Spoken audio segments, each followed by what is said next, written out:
बिस्मिल्लाहिर्रहमानिर्रहीम, अस्सलाम वालेकुम। खेलों की खबरों पर तबसरों और तजियों सजे स्कोर के एक और प्रोग्राम के साथ सैयद याह्या हुसैनी आपकी खिदमत में हाजिर है। आज के प्रोग्राम में आपके लिए क्या कुछ लेकर आए हैं, पहले एक नज़र आज के टॉप स्कोर पर। दुबई वनडे से शुएब मलिक आउट, इमाद वसीम कप्तान बन गए। इमामुल हक के अचानक बुखार ने आखिरकार आबिद अली को मौका फराहम कर ही दिया।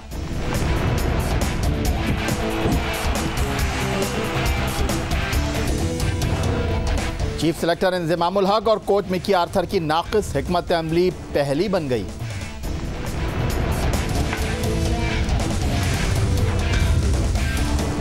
बॉलिंग कोच अजहर महमूद के बयान ने नए सवालात खड़े कर दिए।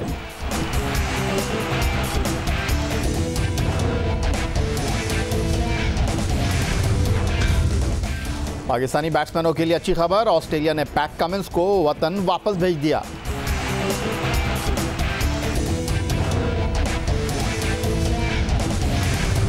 पाकिस्तान और ऑस्ट्रेलिया की क्रिकेट टीमों के दरमियान चौथे एक रोज़ा मैच की मेज़बानी दुबई क्रिकेट स्टेडियम कर रहा है और आज टीम पाकिस्तान में 2 तब्दीलियां की गई हैं। और आज अचानक टीम पाकिस्तान से कप्तान शुएब मलिक इंजरी की बुनियाद पर बाहर हो गए और मैच शुरू होने से कुछ देर पहले अचानक ये खबर आई कि इमामुल हक को बुखार चढ़ गया है और 2 खिलाड़ियों को ODI डेब्यू कराना पड़ गया। साद अली तो पहले ही खेल रहे थे और खुरा फाल अब बाद में निकला आबिद अली के नाम। सिकंदर बख्श साहब, पाकिस्तान क्रिकेट टीम के फॉर्मर टेस्ट फास्ट बॉलर, हमारे साथ मौजूद है। क्रिकेट के सिकंदर बख्श साहब, इंजर्ड भी खिलाड़ी अचानक हो जाते हैं, बुखार भी जो है वो कुछ घंटे पहले चढ़ जाता है। 1:20 पर आया कि शुएब मलिक जो है वो इंजर्ड हो गए हैं और मैंने पूछा पाकिस्तान क्रिकेट टीम के एक बड़े ही अहम खिलाड़ी से, उन्होंने कहा मुझे भी पता चला अभी अचानक ही। और रात को टीम पाकिस्तान प्रैक्टिस कर रही थी जो शुएब मलिक अनफिट हो गया। उसके बाद फिर 3:58 पर एक खबर आई कि बुखार चढ़ गया है अब इमामुल हक को। अभी मैं अपना प्रोग्राम कर रहा था, उसमें मैंने कहा कि पहले हमारे यहाँ ये होता था कि जी ये भतीजा है खेल रहा है, ये भांजा है टीम में है। फिर उसके बाद एक और रीत बनी कि जनाब इनके अब्बा जो हैं गवर्निंग बोर्ड में, इसलिए वो खेल रहे हैं। नहीं भी है फिर भी खेल रहे हैं। हाँ नहीं, वो खैर अब परफॉर्मेंस कर दी ना, मगर अब नई रीत बन गई कि जी ये इसलिए खेल रहे हैं, ये बहुत टैलेंटेड है मगर खेल इसलिए नहीं कि बुखार चढ़ गया। यानी कि यार एक शर्म की बात है, अगर आप ये कह रहे थे कि हमने उन 2 को भी रेस्ट दे दिया, इन 2 टैलेंटेड क्रिकेटर्स को आजमा रहे हैं, और ये कहना कि जी उनको बुखार चढ़ गया इसलिए इनको खिला रहे हैं, दैट इज़ बहुत ज़्यादा ब्लो दी बेल्ट है। कि आई टैलेंटेड लड़के जिन्होंने 1800 रन कर दिए, पता नहीं कितने रन्स कर दिए, कोई लड़का इस वक्त। अच्छा, आपने रन्स की बात की तो मेरे ख्याल दिखा भी दें कितने रन्स किए हैं मलिक ने और इमामुल हक ने, मैं उनकी बात नहीं कर रहा, वजह भी पता चल जाए जरा। तो बहुत लाडले हैं। मैं आपको दिखाता हूं यहाँ पर इमामुल हक की परफॉर्मेंस इब्तदाई 3 एक रोज़ा मैचों में क्या कारकर्दगी रही है इमामुल हक की और शुएब मलिक की, और वो कारकर्दगी आपके साथ हम शेयर करते हैं। इमामुल हक ने जो 3 एक रोज़ा मैच खेले, 63 रन 21 की औसत से और strike rate 60.57। On the other side अगर शुएब मलिक की हम बात करते हैं, जिनको इस सीरीज़ के लिए कप्तान बनाया गया, 3 मैचों में 102 रन, 84 उनका स्ट्राइक रेट, 34 उनके रन बनाने की औसत। और सिकंदर बख्श साहब, मैं देख रहा था कि इमामुल हक, शुएब मलिक, शान मसूद, उमर अकमल, इन तीनों के रन मिला के भी 3 मैचों में एरन फिंच के रन से कम है। ये वो तो अलग चीज़ें देखें, ये टीम के इंपॉर्टेंट अभी फ़िलहाल किरदार यही है, ठीक है ना। मगर आप जब किसी और को खिलाते हैं, कम से कम ये ना कहें कि जी उसको बुखार चढ़ गया था इसलिए हम खिला रहे हैं, ये ना बोलें। आप ये बोलें कि ये हमारे साथ बेंच पे हैं, ये टैलेंटेड लड़के, हम इनको चांस दे रहे हैं कि जाके अपने आप को प्रूव करें, वो ज़्यादा बेहतर नज़र आता। मगर ये जो लड़के हैं, मुझे इन जो 4 नाम लिए उनमें से आप मुझे ये बता दें कि उमर अकमल को क्या बैट्समैन कंसिडर करें, जिस तरह की वो बैटिंग कर रहा है। माजरत के साथ वो हो सकता है और बुरा मनाए मेरा, मगर उन्होंने कोई क्रिकेटिंग शॉट्स नहीं खेले। आप उनकी जो बैटिंग देखते हुए मुझे ऐसा लगता है कि वो जो हम वर्ड इस्तेमाल करते हैं सड़कों पे कि टुल्लेबाज हैं, वो सिर्फ मिड विकेट मारने के चक्कर में रहते हैं और वो इट्स नॉट क्रिकेट। आप चौथे नंबर पे बैटिंग कर रहे हैं तो आपकी क्रिकेट जो है ना प्रॉपर होनी चाहिए। हाँ, अगर आप 7वें 8वें नंबर पे बैटिंग कर रहे हैं तो फिर आप टुल्लेबाज हो सकते हैं।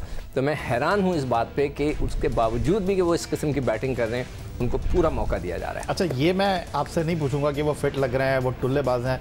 मैं आपसे एक सिंपल सवाल पूछूंगा, 2 साल के बाद आपकी टीम में वापसी हो रही है, ना आपसे गेंद पकड़ी जा रही है, ना आपकी बैटिंग में वो चीज़ नज़र आ रही है कि आपको लगे कि आप के अंदर कुछ भूख है कि यार इस बार आप वापस नहीं जाना चाहते टीम से। ऐसा लग रहा है कि आप बेदिली के साथ खेल रहे हैं। ऐसा क्यों है? 100% आप सही कह रहे हो कि मुझे जब ये PSL पे मैच खेल रहे थे, शुरू के बाद जब दूसरे मैचेस खेल रहे थे, उस वक्त मेरा ये कमेंट था कि ऐसा उनकी बॉडी लैंग्वेज जो है वो वाली बॉडी लैंग्वेज नहीं है कि जिसको 2 साल बाद चांस मिला हो, जो 2009 से उसने डेब्यू किया हुआ और आज तक टीम में सेटल नहीं हुआ।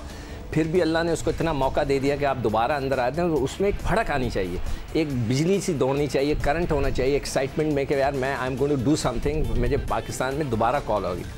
वो ऐसी कोई चीज़ उनमें नज़र नहीं आ रही। आई डोंट नो, वो अजीब से खोए से हैं, जैसे उनके साथ कोई इशू चल रहा है। आप ज़्यादा इन्वेस्टिगेटर हैं और अच्छा, मैं इसलिए भी आपसे ये बात पूछी सिकंदर बख्श साहब कि इन्होंने एक हफ्ते के लिए जो है वो स्पोर्ट्स के माहिर नफ्सियात को टीम के साथ एसोसिएट किया और कहा यह गया कि बॉलिंग कोच अजहर महमूद की ख्वाहिश पर उनको टीम के साथ लगाया गया है। तैमूर अली, जी हाँ, तो उसके बावजूद भी नफ्सियात चेंज नहीं हुई। नहीं, देखिए, नफ्सियात का लगाने का मकसद है कि हमारे जो इसका मतलब है कि जो क्रिकेट कोच है, ये मैं पीसीबी को कहना चाहता हूँ, आप चाहें तो आप उमन क्लिप निकाल के डालते हैं कि हमारे नफ्सियात को जब रखा जाता है कि जब आपके जो coach, batting coach, bowling coach, trainer सब फेल हो गए हों और आप बच्चों को नहीं संभाल सकते हो, तो इसका मतलब है कि आपकी जो सपोर्टिंग स्टाफ की टीम में कंप्लीट फेलियर है। वो जो भी क्या कहते हैं माहिर नफ्सियात जो हैं, एक दफ़ा हमारे साथ। अच्छा, उनके बारे में बड़ी इंटरेस्टिंग आपको मैं बात बता रहा हूँ कि दुबई में एक क्रिकेट क्लब है, 1 साल उन्होंने वहाँ पर जॉब की और उनके ओनर से मेरी बात हुई। उन्होंने कहा हमने इनको इसलिए निकाला कि कोचिंग तो बहुत अच्छी कर रहे थे, लेकिन ये खिलाड़ियों में डिवीजन पैदा कर रहे थे। कोचिंग तो नहीं कर रहे होंगे, वो उनका इलाज कर रहे थे, माहिर नहीं, वहाँ कोच थे वो। अच्छा, राइट, तो वहाँ कोच थे। देखें, या तो उनके किसी से बहुत अच्छे ताल्लुकात होंगे। बताया ना मैंने, अजहर महमूद और उनकी जो बेगम है वो फ़खर जमान की जो है वो है, क्या कहते हैं, एजेंट। फ़खर जमान कौन है? Opening batsman. ओपन बैट, उनकी वो एजेंट हैं, राइट, उनके कॉन्ट्रैक्ट्स दिलवाती हैं, ठीक है। तो हो सकता है कि इनको भी वो उनके, I don't want to talk about wifes because it's a very personal matter, मगर ये कि इनका भी कोई ना कोई सुर होगा। मैं जिस ज़माने में टीम के साथ था, हमारे पास भी एक माहिर नफ्सियात आए थे, वो कंप्लीट फेल होकर चले गए थे। उन्होंने मुझसे आके एक दिन पूछा कि मैं कैसा बयान कर रहा हूँ। मैंने कहा आप बहुत ज़बरदस्त बयान कर रहे हैं, मगर खुदा के वास्ते आप उर्दू में बात करें तो ज़्यादा बेहतर होगा। जो आप बातें करते हैं वो सबके सरों पे से गुजर रही है। तो उनको मैंने ये कह दिया था कि आप ज़्यादा अरसा रुकेंगे नहीं। वो यही हुआ था कि वो साल रहे, उसके बाद वो चले गए। सिकंदर बख्श लेकिन हमारे स्टूडियो में हमारे साथ रुक रहे हैं क्योंकि हम एक ब्रेक की तरफ जा रहे हैं और ब्रेक के बाद कुछ बात करेंगे बॉलिंग कोच अजहर महमूद की, जो एक नई मंतख लेकर आए हैं। उस पर पूछेंगे पाकिस्तान के former test fast bowler Sikandar Bakhsh से।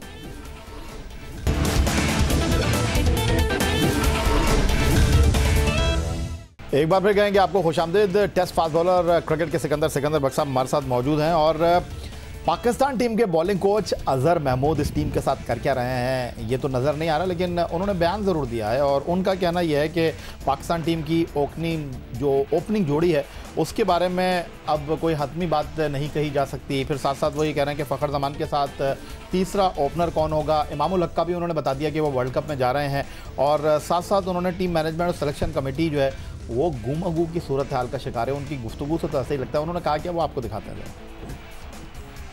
नहीं, प्रेशर डेफिनेटली प्रेशर तो है, लेकिन हम अपनी बेंच स्ट्रेंथ को, हमें पता है कि हमारे कौन से प्लेयर हैं। अगर आप 7 प्लेयर्स हमारे नहीं हैं मेन प्लेयर जिन्होंने वर्ल्ड कप में जाना है, जो यहाँ पे नहीं है, तो वो उनके आने से, फ़खर के आने से, बाबर के आने से हमारी बैटिंग लाइन में होगा, ठीक है। हफीज़ वापस आएंगे तो उसमें हमारी बैटिंग में डेप्थ है, लेकिन हमें एक दो स्पॉट हमें चाहिए थे।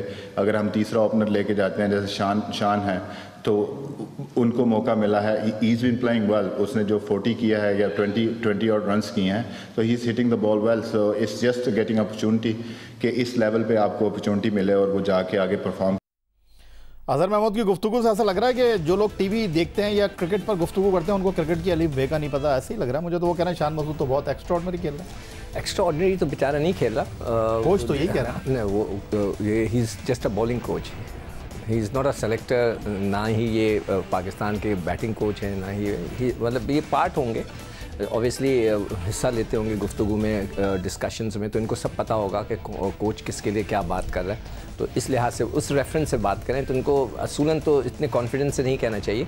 असूलन इनको कहना चाहिए कि जी जहाँ तक मुझे लगता है आइडिया बता दिया 2 अपना डन है। हाँ, तो बस तो हमारे यहाँ सबसे बड़ा मसला यही है कि जो जितने लोग हैं वो उनको कई दफ़ा बोलना नहीं आता हम क्या बोलें। जैसे कि शोएब मलिक से पूछा गया कि जी आप ये सीरीज़ क्या, उन्होंने कहा ये तो हम ऐसी फ्रेंडली गेम खेल रहे हैं जैसे कि संगम स्पोर्ट्स में मैच हो रहा है या नाज़माबाद जिमखाना में। नहीं, ये प्रॉपर मैच हो रहा है जिसमें वो भी नहीं बोलेंगे कि हम जो हारने के लिए खेल रहे हैं। नहीं, तकरीबन उन्होंने वही कह दिया था ना। और उनको नहीं कहना चाहिए था 250 या 280 मैच खेलने के बाद आपको तरीका पता होना चाहिए कि अपने गुफ्तगू क्या करनी है, तो आपको उस तरह करनी चाहिए। तो उनको भी नहीं आया, अजहर महमूद को भी नहीं चाहिए था कि इतने कॉन्फिडेंस से। अच्छा, जो इनकी फील्ड नहीं थी उस पर तो उन्होंने गुफ्तगू कर ली, अब जो इनकी फील्ड है उस पर भी उन्होंने जो है वो गुफ्तगू कर लिया। वो उन्होंने क्या कहा बॉलिंग के हवाले से, उन्होंने कहा 3 फास्ट बॉलर जो है वो सिलेक्ट हो गए वर्ल्ड कप 2019 के लिए। 2 स्पॉट हैं जिनके ऊपर अभी हमने फैसला करना है। आइए आपको दिखाता हूँ। अभी भी 2 स्पॉट्स हैं जो बॉलिंग डिपार्टमेंट में, आई थिंक 2 स्पॉट्स हैं कि जिसमें हमें चाहिए 2 बॉलर ऐसे। तो उसमें शनवारी हैं, आमिर हैं, जुनैद हैं, अब्बास को हमने ट्राई किया, हसनैन हैं। तो हमें उसमें से इनमें से 2 लड़के पिक करने हैं। तो आई थिंक ये इनके लिए अपॉर्चुनिटी है कि वो अपना ऐसे इस जगह पे आके अपना टैलेंट शो करें और जो है ना अपनी वर्ल्ड कप के लिए अब टीम में अपनी जगह बना सकें। ये इन्होंने कौन से मतलब एक तो फ़हीम हो गया, हसन अली, फ़हीम और शाहीन शाफ। ठीक, सही है। उन्होंने अपने हिसाब से मेरे ख्याल से सिलेक्शन कमेटी की क्या जरूरत है, उन्होंने पहले बता दिया। यहाँ पे वो सही है, मैं इसको यहाँ सपोर्ट करूँगा। वो इसलिए सही है कि he is a bowling coach, तो वो उसने अपने आइडिया से बता दिया कि 3 तो हमारे कंफर्म है, ये 4 में से 2 और जाएंगे। वो मैं इसको थोड़ा सपोर्ट करूँगा इधर, इसलिए कि इज़ अ बॉलिंग कोच। हाँ, वहाँ बैटिंग के बारे में उसको कहना चाहिए I am not a batting coach, मुझे इसका आइडिया है, बॉलिंग के लिए मैं बता सकता हूँ। तो ये मैं यहाँ पे उनको कहूँगा कि ठीक है वो सपोर्ट। मगर देखो याया, मैं आज फिर आपको चैलेंज कर रहा हूँ, हम ये प्रोग्राम कर रहे हैं वर्ल्ड कप के दरमियान, इंशाल्लाह अगर मौका मिला हम ज़रूर प्रोग्राम करेंगे। आप देखिएगा स्पिनर्स बहुत इंपॉर्टेंट रोल अदा करेंगे, बहुत ही इंपॉर्टेंट। देखें, एक जैसी बॉलिंग जो स्टीरियोटाइप होती है कि आप 140 वाले 150 वाले बॉलर, फास्ट बॉलर खिला रहे हैं। जब दुनिया की सबसे बड़ी टीम थी जिसे आप काली आंधी कहते, तो वो भी अपने स्पिनर्स को रखते थे बीच के अंदर। फिर जो कभी रिचर्ड्स आके करता था, कभी कोई और आके गेंद करता था। उसकी वजह ये थी कि आपको पेस चेंज करनी होती है बैट्समैन के। और भारत को आप देखें वो दो तो खिलाएगा, और हमारे पास वो स्पिनर वाली क्वालिटी नहीं है। मैं इमाद को जो है 4 ओवर के वक्त तो अच्छा बॉलर मानता हूँ कि वाकई स्पिन तो नहीं करता, स्विंग करता है, मगर 10 ओवर वाला बॉलर नहीं है कि 10 ओवर करा के रन्स बचा देगा। आपके शादाब भी जो है वो स्ट्राइकिंग बॉलर नहीं है, वो कर दे तो कर दे आउट, वरना वो अच्छा। आपको एक आउट करने वाला बॉलर स्पिनिंग साइड पे चाहिए था। मेरी बड़ी ख्वाहिश थी कि उमर खान को खिलाकर देख लेते, जब आप सबको खिला रहे हैं तो उसे भी खिला लेते। तो हमारे यहाँ तो पता नहीं, मैं तो हैरान हूँ इस बात पे कि मानी साहब, क्या नाम है, एहसान मानी, और वसीम साहब जो हैं, वो जो हमारे मेहमान हैं जो बाहर से आए हुए हमारे मुल्क में नहीं, तो उनको चाहिए था कि बीच में इंटरप्ट करते कि भाई उनको भी खिलाओ, ये भी खिलाओ, आप क्या खिला रहे हैं। ठीक है, बहुत शुक्रिया आपका सिकंदर बख्श साहब। ये इस हफ्ते का हमारा आखिरी प्रोग्राम था। अगली मुलाकात आपसे बरोज़ पीर को स्कोर के इस प्लेटफॉर्म पर जियो न्यूज़ पर होगी। तब तक के लिए अपने मेहमान सिकंदर बख्श की हमरा आपसे चाहेंगे इजाज़त। अल्लाह हाफ़िज़।